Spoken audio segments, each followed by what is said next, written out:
It's been 1 year since the Seahawks and Broncos shocked the NFL world with the Russell Wilson trade. 365 days later, we're going to revisit the blockbuster and take a look at why it's still at the forefront of the Seahawks' future optimism on a brand new Locked On Seahawks.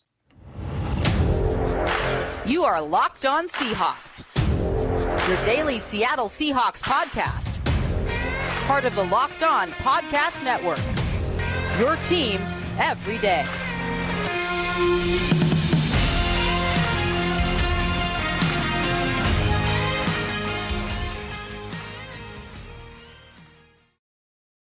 Greetings, 12. This is Corbin Smith, host of the Locked On Seahawks podcast, your daily Seahawks podcast, part of the Locked On Podcast Network, your team every day. I'm glad to be joined, as always, by my co-host in crime, Rob Rang, for our Wednesday episode.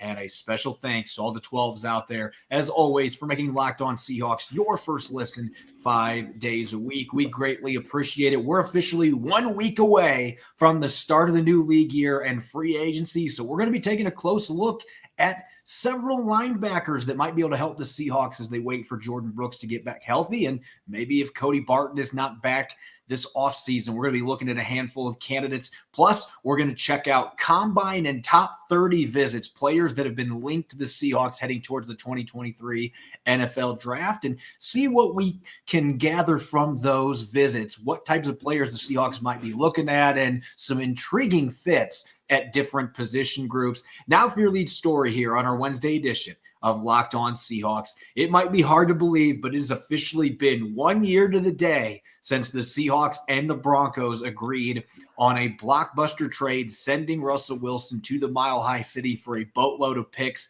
and 3 veteran players. And at the time, this looked like it was going to be a lopsided deal in favor of the Broncos. They finally got their franchise quarterback. Look out, AFC. And instead, the Broncos fell flat on their faces with a 5-win season, only 4 of those wins with Russell Wilson at quarterback. Meanwhile, the Seahawks and Geno Smith rattled off a 9-8 season and made the playoffs as a wild card. It still is stunning to see how things have played out to this point. And I know Broncos fans don't want to hear this, but the biggest reason maybe that the Seahawks have as much optimism as they have going into this next season, they've got a top 5 pick and they have the number 37 pick early in the second round that are still coming from this Russell Wilson trade, a chance to continue winning big in this deal. Yeah, Corbin, I have a couple of buddies who are big-time Denver Bronco supporters, and they are none too pleased about the fact that not only did the Seahawks get the better of Denver in this trade immediately in terms of just how Seattle's season turned out, how the quarterback play turned out, obviously, but yeah, also moving forward, Seattle now has the 5th and 37th selections here, and so it's the gift that keeps on giving for the Seahawks right now. And so, yeah, I think that the Denver Bronco fans out there and supporters are disappointed in how things have turned out. And I think that Seattle has got to be really excited right now about the different opportunities that they have. We talked about the different quarterback opportunities that they may have at number 5 overall. Just the fact that we could see this huge run on quarterbacks early on and perhaps give Seattle an opportunity for, if not the best defensive player in the draft, and certainly the second or third best, but you're talking about an elite player. And so, yeah, I think the Seattle is feeling pretty good about how this draft or how this trade turned out. And then again, as we talked about yesterday with just kind of congratulating the Seahawks as well as Geno Smith for a contract that looks like it made a lot of sense for both sides.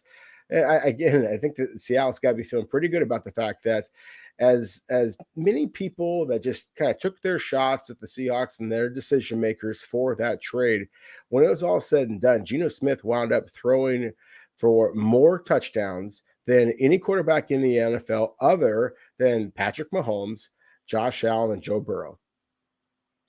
That's pretty elite company.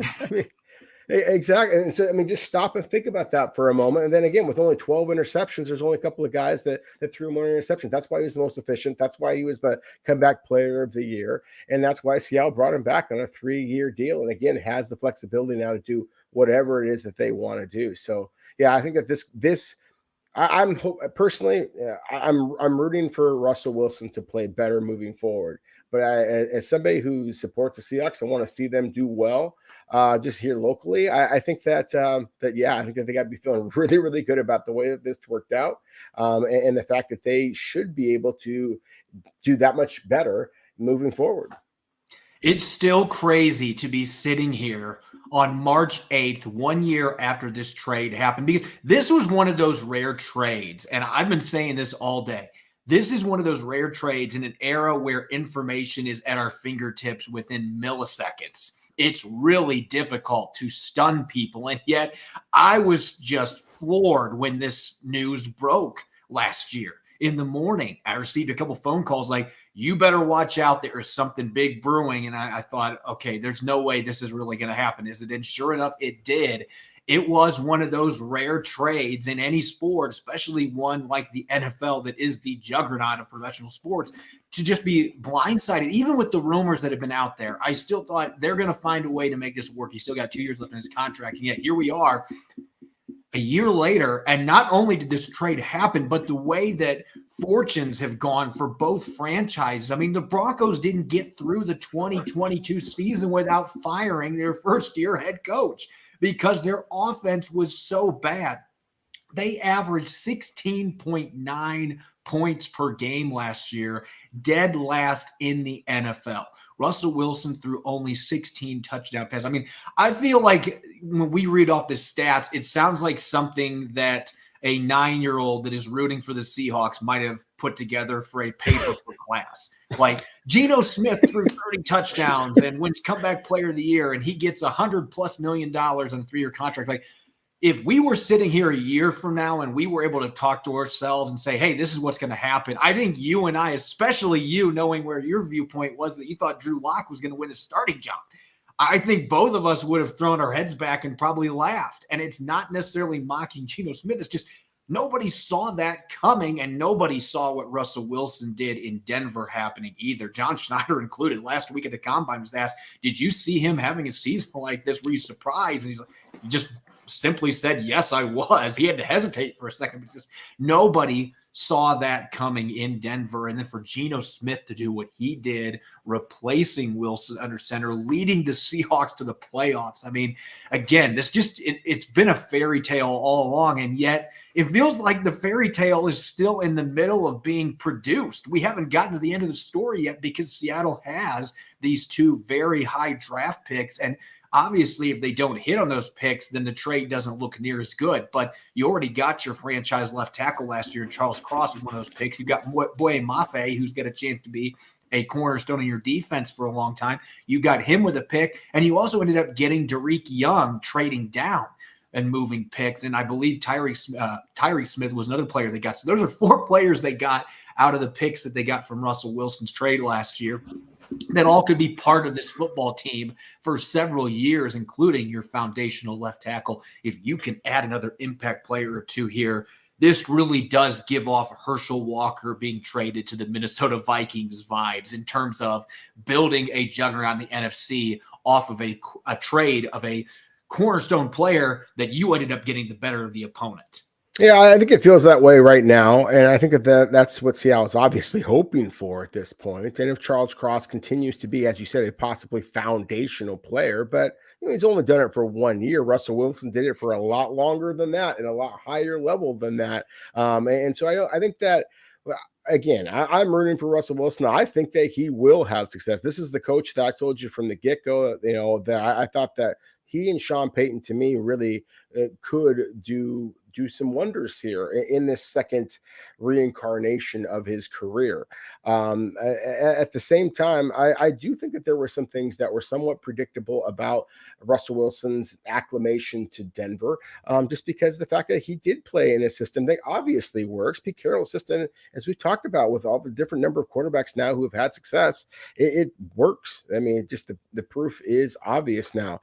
I think that we talked about this. One of the kind of hot takes, I guess, that I had after Seattle's trade of Russell Wilson a year ago was that the Seahawks were going to beat Russell Wilson and Denver Broncos. Look it up. I called it in the day one, and You did. I believe that was going to happen because, of course, he had defensive minded head coach Pete Carroll, who's going to know what irks Russell Wilson, and I guess the rest of the league caught up with it that quick. The other thing that I think surprised some people was when I said that the Seattle's terrible offensive line, and that was the reason why Russell Wilson didn't win more Super Bowls in Seattle, because their offensive line was so terrible that they were going to actually give up less sacks, even after they decided to start rookie tackles, that they were going to give up less sacks than the Denver Broncos did. And that wound up being true. The Broncos actually finished dead last in sacks allowed this season.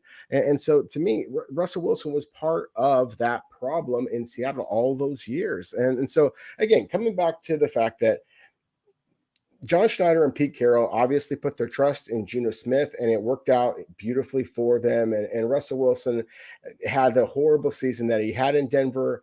Again, I think that there's still the talent. I know that there's the desire to prove that was basically just, kind of a mulligan. That was one that you can kind of cast off, and they're going to, the Broncos, Russell Wilson, going to be playing better moving forward. But getting back to the Seattle Seahawks, and again, number 5 and number 37 overall selections. I mean, how can you not just be as excited as you possibly can? You just brought back the quarterback, as I mentioned before, was right there with the elite players in all of the position. And you've got him back for 3 more years on a team-friendly deal that just shows that his heart is in the right place. I think Seahawks fans have got to just be, over the moon excited about the prospects that are potentially available to them. We talked about the quarterbacks yesterday, Corbin, but I think that's kind of still, let's be real, that's a little bit far-fetched when you just retained your veteran quarterback that clearly has the heart of all the locker room with him. So let's break down some of these players that Seattle might be able to get on the defensive side, on the offensive line, wherever, but positions other than quarterback that could put the Seahawks from just being a surprise playoff team to a surprise Super Bowl team, a year or 2 from now. Yeah, we've talked about time and time again. There's a reason that this is such a critical offseason, because you have this abundance of draft capital that you are getting back still from the Russell Wilson trade to further reinforce and bolster this roster that already got you to the playoffs. You're feeling like the best football is ahead of you, and now you can add some more premium talent as a result. So this is going to be a trade we're going to be talking about for several more years, because we're going to have to see what these players do, the players the Seahawks to get from these next 2 picks to go with everything else they've amassed here. If Noah Fant ends up lasting more than another year in Seattle. I mean, there's a lot of other questions here, but so far, very lopsided in favor of the Seahawks after 1 year following the trade. Coming up next, it's almost free agency starting next Wednesday. Which linebackers might be a fit for the Seahawks on a very good veteran crop, in fact, coming up next week at the start of the league year. Rob and I are going to be discussing and debating with our top 5 linebacker list coming up next year on our Wednesday edition of Locked On Seahawks. This episode is brought your way by FanDuel. We're past the midway point of the NBA season, and now is the perfect time to download FanDuel, America's #1 sportsbook, because new customers get a no-sweat first bet up to $1,000. That's bonus bets back if your first bet doesn't win. Just download the FanDuel Sportsbook app. It's safe, secure, and super easy to use. Then you can bet on everything from the money line to point scores and three-pointers straight. I'm a big fan of betting on player props, including FanDuel's Player Parlay Builder. For example, you can bet on Jaren Jackson Jr. to score 20 points in the game tonight at plus 100. Plus, FanDuel even lets you combine your bets for a chance at a bigger payout with the same game parlay. So don't miss the chance to get your no-sweat first bet up to $1,000 in bonus bets when you go to FanDuel.com/lockedon. That's FanDuel.com/lockedon to learn more. Make every moment more with FanDuel, an official sports betting partner of the NBA. You're listening to the Wednesday edition of Locked On Seahawks. This is your host, Corbin Smith. Glad as always to be joined by my co-host in crime, Rob Rang. And a special thanks to all the 12s, whether you're listening in Iowa, you're listening in Florida, or overseas in Sweden. We greatly appreciate you making Locked On Seahawks your first listen 5 days a week. Free agency is officially going to kick off next Wednesday, a week from today. Hard to believe that we're almost to the start of the new league year, but it happens real quick once you have the combine and the Senior Bowl and all that stuff get done. Free agency is right around the corner. Seahawks not going to have a ton of flexibility, but they've certainly got a few positions that they could look to bolster in this year's free agent class. And one that you and I both agree on that could be a position group that makes sense for the Seahawks. We know Jordan Brooks is recovering from a torn ACL. Cody Barton's going to be a free agent himself. This is not a great linebacker draft class. There's some really good players at the top, but it's kind of a top-heavy group and not a lot of big-bodied linebackers that fit a 3-4 defense. So this might be the one position on defense where it makes a lot of sense to maybe spend a little bit more money to bring in a seasoned veteran or maybe even a younger player that can be here for a while next to Jordan Brooks, and certainly some intriguing names, some really good young players that are going to be hitting the free agent market most likely. Yeah, Corbin, I'm really intrigued. That was the word that you used, and I 100% agree with it. Really intrigued by this veteran free agent linebacker class. And as you alluded, part of it is because I just don't like the rookie class. I think that there's some solid players out there. I think that that's probably the more likely scenario for the Seahawks because, again, with 10 draft picks, with the history of hitting on linebackers that the Seahawks have, you don't want to pay guys on their second or third contracts. I think that's something that we have to just kind of mention right off the bat. But my goodness, are there a lot of good veteran linebackers out there? I mean, obviously the most recognizable one is Bobby Wagner. He is now available to Seattle, but he is not the top guy on my list. He's not the top guy on your list. And as you mentioned, there's some younger prospects out there. I went with one of the youngest players that I ever saw youngest player I saw in the college level, who once I saw him, I thought, well, that's an NFL player right there. I mean, this guy in a couple of years is going to be a monster in the NFL. That's exactly what Tremaine Edmonds. I talked about him before with the Buffalo Bills, that just the length, the physicality, that he is much more inconsistent. And that's the thing, Corbin, that's the scout in me, is I see a guy who has flashy traits. And I see a player that I think that a guy like a Pete Carroll, like a Clint Hurt, that they might just be able to unleash a different caliber of player than we've seen. And that's dangerous considering the caliber of coaching that Tremaine Edmonds had in Buffalo. I'm a big fan of what they were doing there. But at the same time, to me, he is a really intriguing player, but he's not the only one. I mean, Jermaine Pratt from Cincinnati, David Long from Tennessee, again, Bobby Wagner, obviously, Drew Tranquil from the Chargers, Levante David from the Tampa Bay Buccaneers. If I want to go, really being a little bit more economical, going with some of the kind of the small school or the kind of diamond in the rough type of guys that as free agents, no one's really talking about, but Caden Ellis from the Saints.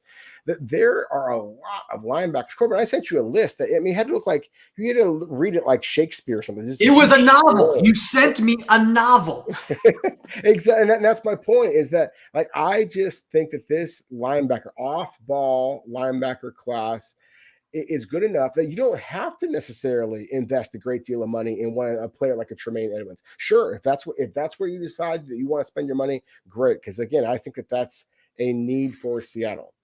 But my bigger point here is I think that you could wait and play the slow game and bring back a veteran, bring back a Michael Kendricks, for example. I mean, there's some players out there that you can bring back. Eric Kendricks, that you can bring back that, or not bring back, but that are veterans that I think that you can bring to Seattle on those veteran deals late, where they don't get the interest that they thought they might, because all these young players just signed. The draft just happened.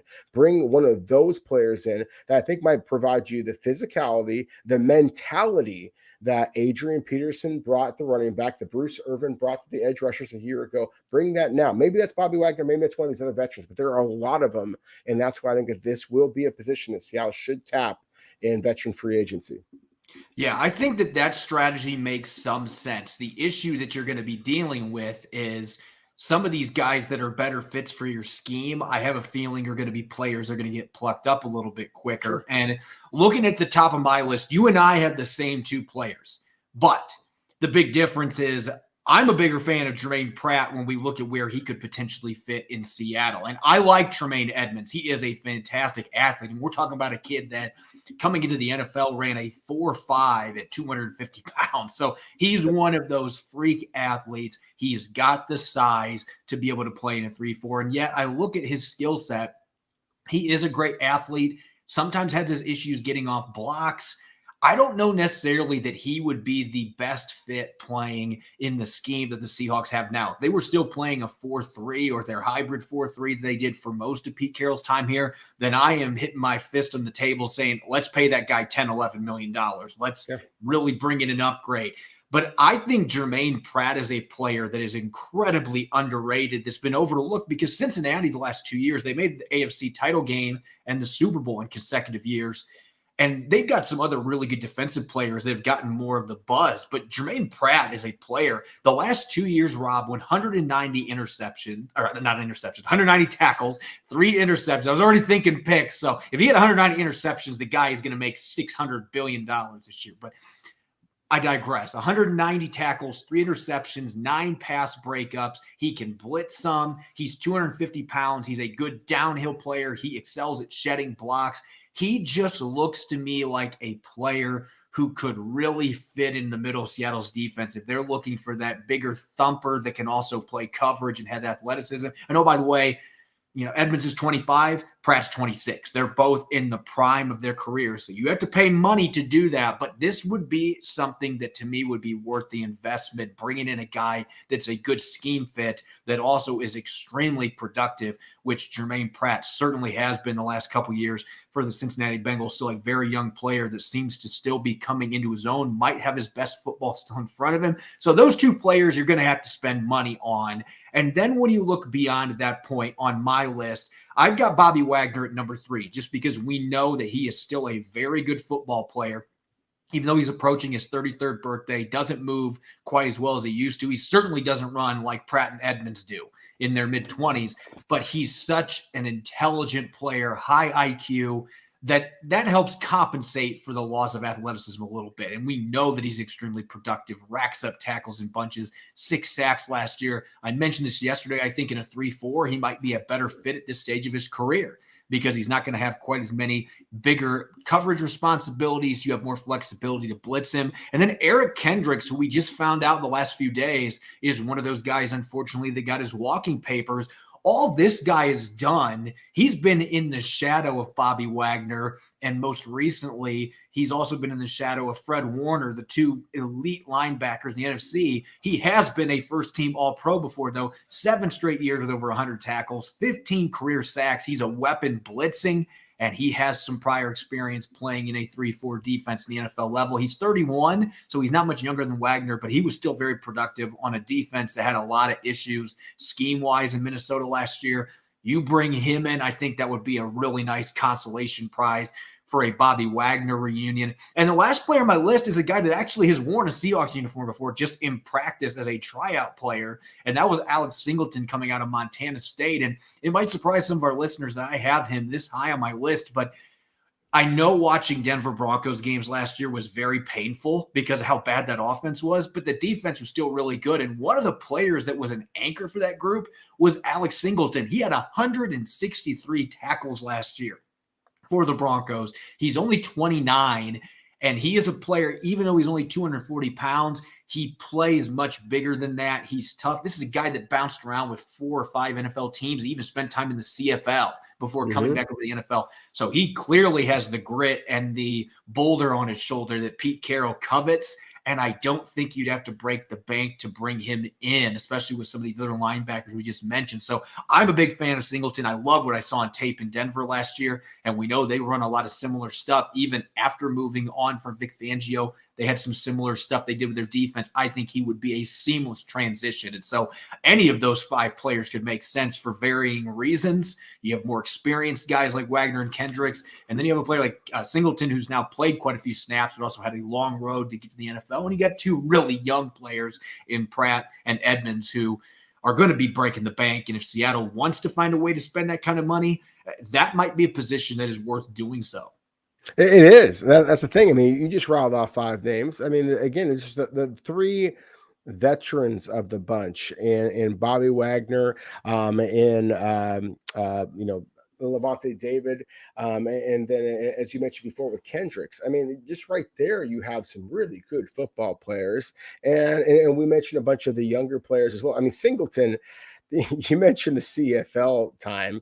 Corbin, I was in Denver, got a chance to watch some of their training camp. The Broncos were nice enough to have me there in my official capacity as a scout for the BC Lions. And Alex Singleton was, as an ex-CFL player, recognized the BC Lions, kind of gave me a little bit of a kind of an acknowledgement, and we kind of chuckled. And you're right, because of that, I watched him this year. He had a terrific season for the Denver Broncos. I think that he is somebody that Seattle and many other clubs would be interested in. I think that one of the things that we've seen Seattle do is try to steal from opposition, steal from some of their divisional rivals. As you hear from the San Francisco 49ers is another one who has the speed and athletic ability. He's not a thumper. He is very different than Pratt and some of the other linebackers that we talked about. But it remains to be seen if Seattle's going to be able to bring back their own free agent at the position, Cody Barton. And if that's not the case, then suddenly they have all kinds of different decisions they have to make at linebacker. So to me, it's really going to be fascinating. I think you're going to have to look at all kinds of different linebackers. And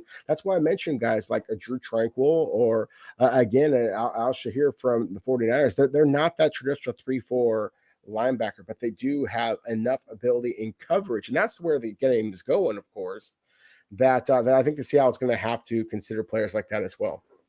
Let's shift gears from free agency and some of the elder statesmen in the league to the rookies that are incoming. And we know that draft fever is here, and it's going to be here all the way until the end of April when we actually get to the festivities in Kansas City. And one of the things that fans get extremely excited about, and I'm going to be honest, I get fired up about it too. Sure. And I have seen some other reporters that have mentioned, why are we wasting questions at the combine asking about visits? And I am not one of those people that just point blank says, hey, Joe N., did you visit with the Seahawks? But I might link a question that I asked that has a lot more tangibility to it. I might link, hey, did you visit with the Seahawks to it? Because I do think that it is worthwhile. And oh, by the way, Abe Lucas had a combine visit with the Seahawks last year.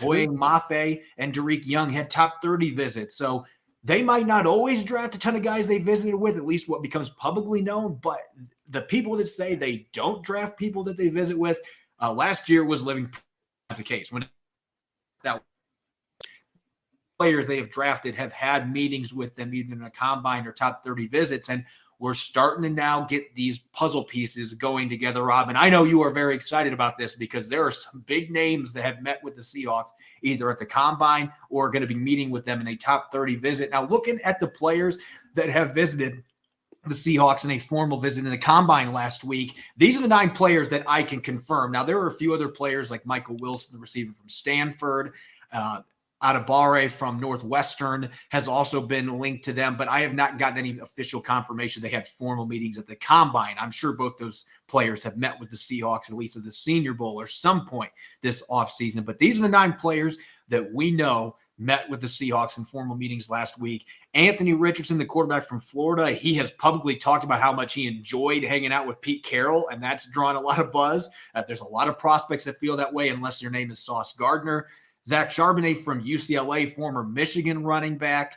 John Michael Schmitz, the center from Minnesota. We've talked about him a lot. Mike Morris, the edge from Michigan. Nolan Smith today found out on Josina Anderson's podcast that he has had a visit with the Seahawks. It sounds like he would love to play in blue and green to start his NFL career. Dan Henley, the linebacker from Washington State. Julius Brents, the 6'3" athletic corner from Kansas State. Keely Ringo, another big-bodied corner from Georgia. And J.L. Skinner, the safety from Boise State. Rob, there is a lot of really talented football players on that list. And quite frankly, a lot of players that I expect are going to be gone in the first couple of rounds. It's not surprising the Seahawks are meeting with a bunch of players like that, though, because they have 4 picks in the first 52. That list was just pure star power, Corbin. I mean, that was an exciting list. I mean, I think it's almost like John Schneider and Pete Carroll and their scouts at the combine basically said, all right, let's put together a list of players that we think are going to be superstars in the future. And we can at least say, hey, we did our due diligence with these guys. We met with them because, I mean, talk about a wide gamut of different positions, of different, schools and levels of competition as far as the Big Ten or SEC or the Pac-12. We've talked about the Wazoo linebacker, of course. I'll start with Deion Henley, for example. There might be some Seahawks fans out there like, this guy's playing in your backyard. I mean, obviously Pullman is far from your backyard in Seattle, but still, the fact is that he plays in the Pac-12. And so why would you need to have an interview, a formal interview with him at the combine when you should know him pretty well? Same with John Michael Schmitz, who the center for Minnesota, you should know him pretty well. John Schneider, and was very much up close and personal during the offensive line and defensive line battles at the Senior Bowl. If you want to talk to these guys, then maybe you should have at the Senior Bowl. I think they probably did, and I think that they're doing it again. And so to me, that's one of the exciting things, is that to me suggests that Seattle is very much all in at the center and off-ball linebacker positions, just like they are at the quarterback positions. And they've identified these two players, and John Michael Schmitz and Deion Henley, as two of the guys that potentially could fit. I think when you look at a player like, say, a DeJuan Jones, who is reportedly the Ohio State right tackle, who has reportedly met with the Seahawks as well, I think that's going to create a whole bunch of buzz out there, because obviously Seattle has their rookie tackles that they played a year ago and did very well, in Charles Cross and Abe Lucas. And so where does DeJuan Jones at 6'8", 360 pounds? You can't move him inside. He's way too big. He's clearly going to play tackle. Why would you do an interview with him? Well, I think for one, he's 6'8", 360 pounds. If the guy's special, he could be special. And he is the mountain off Game of Thrones. That's what he is. Exactly. I don't know Game of Thrones well enough to try and spit out a reference, but I should. It's a damn good show. Anyway, but my point is that I think that you have to do your due diligence with guys who are special. And then also, this kind of stuff is more complicated than just, we like this guy, let's interview this guy. We like this program. Who, DeJuan Jones, for example, who was the toughest guy on your team? Was it the center, Luke Whippler? Because we've shown some interest in him as well. What was it? Was it the wide receiver, Jackson Smith-Njigba? What was the locker room like when Jackson Smith-Njigba decided that he was not going to play quite as many games this season as the Buckeyes thought when they're going for a national championship run? You're going to be asking questions about other players. You're going to be just not necessarily just to see what they say about these other players, because most guys are going to be teammates. They're going to stick up for their teammates. But that's why you want to ask them, to see if they're going to stick up for their teammates, to see if they're the kind of guys that the Seahawks, are looking for. Because again, anybody can watch the tape. It's really getting to know the minds and the hearts of these young men. That's the whole purpose of these interviews. And that's why I am fascinated by Seattle's list. There will be players, I expect, that they interviewed formally at the combine that will wind up being draft picks, as was the case, obviously, with DK Metcalf, what was the case. And so, again, to me, it's a fun exercise to look at this list, but also I don't think that this just means definitely they're interested in that player. I think it's a very strong indication they're interested in at least one of the players from that player's program.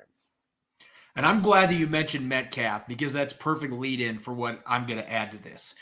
You look at DeJuan Jones, and just to clarify, he is scheduled to visit for a top 30. I don't believe that he has been out there yet, but it's one of 17 that were reported today.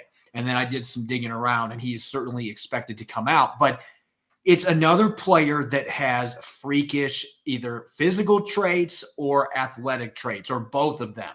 And we know that Pete Carroll and John Schneider, they gravitate to players like that, because we've seen him draft DK Metcalf. We've seen him last year draft Tariq Woolen. We know the freak that he is athletically at his size.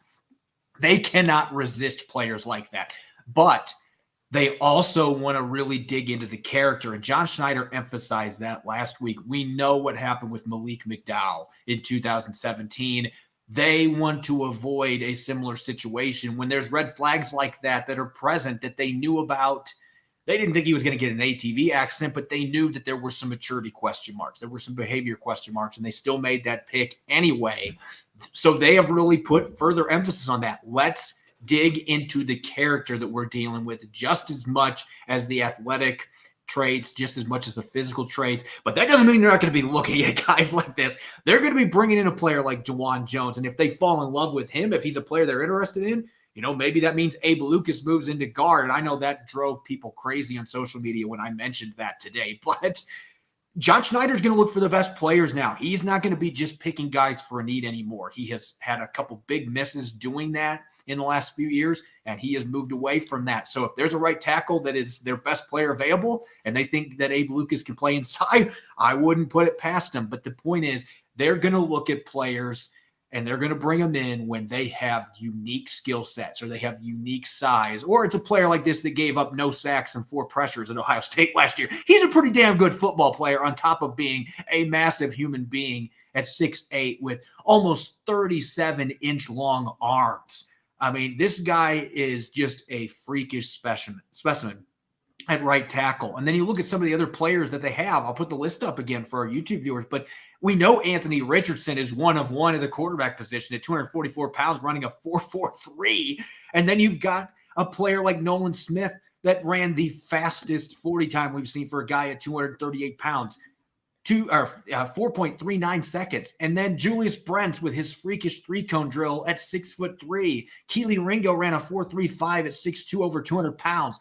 JL Skinner is 6'4", 211 pounds. We didn't get to see him work out at the combine because he's recovering from a pectoral injury, but you watch the tape, the guy has great ball skills, and he comes up and smacks people. He says his icon, the player he brands himself after, is Cam Chancellor. Of course, John Schneider and Pete Carroll are going to try to get an interview with a guy like that. So I think you can really hammer home the point that they are doing their due diligence on guys that have unique traits. And I think they're also looking for guys that have unique mindsets. And as you said, in case with a guy like DeJuan Jones, it might also be, yeah, you played with Luke Whippler. You know, what was it like playing with him? Or CJ Stroud, how does he galvanize the offense? Like players that they might be interested in from that program. That might be the case with the other players that we have on there as well. But I think there's a number of these guys that's interest in them because they have those unique traits and those unique athletic specs that really stand out. And we've seen the Seahawks pick a lot of players that check off those boxes. Yeah, and thank you for correcting me there, Corbin, because that is an important distinction in terms of the visits at the combine and then those top 30 visits to your team facility. So that with DeJuan Jones, I think it just demonstrates that Seattle is legitimately interested in him as a player. And for those of you, just quickly, 10-second version, for those of you who are worried about Abe Lucas, I mean, I think that it would be a compliment if you are a second-year tackle. If they're talking about moving inside to guard, that I guess you could take that as like it's a slap in the face. You weren't successful. Abe Lucas was successful. He's also damn physical, and he can make that transition inside to guard because again, he plays with the physicality and nastiness to perhaps do that if you were able to get an all galaxy type talent that perhaps DeJuan Jones could be. And so that's why I think the Seattle would be exploring that. But again, it's the guys that have some special traits. I mean, Keely Ringo, a Tacoma kid who ran a 4.3, who won the national championship for the Georgia Bulldogs with the pick is six working out with Richard Sherman. Exactly. And again, I mean, he beat Bryce Young, a quarterback that perhaps could fall to you at number 5, and then you might be looking at, and so talk to Keely Ringo, again, about what did you see on film that helped you jump that ball. Nolan Smith, his teammate, the edge rusher, is coming off of the injury, but he is a player. He's one of my favorite players in this class, Corbin. I mean, I absolutely love Nolan Smith, and he is a guy that I think is kind of a real wild card option. You were, I think, very wise in putting him in Seattle at number 20 in your mock draft, I believe, and I think that he might be one of those players. I don't know that he'd make it to 20, but I don't know that you want him at 5.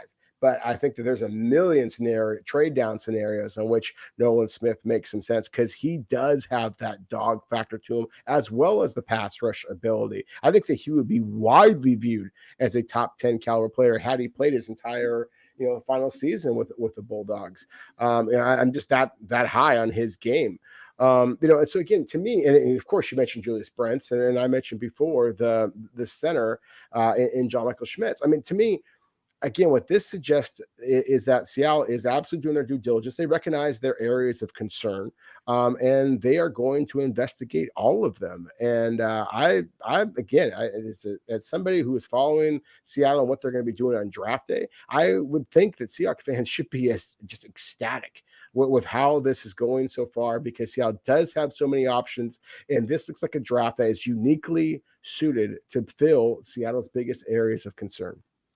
And most notably, as I keep mentioning, they have 4 picks in the top 52. So this is not one of those years where, why are we interviewing all these guys we probably won't have a chance to get? They are going to have a number of draft picks early where they get a chance to maybe get a handful of these players that are top tier, first, second round caliber guys.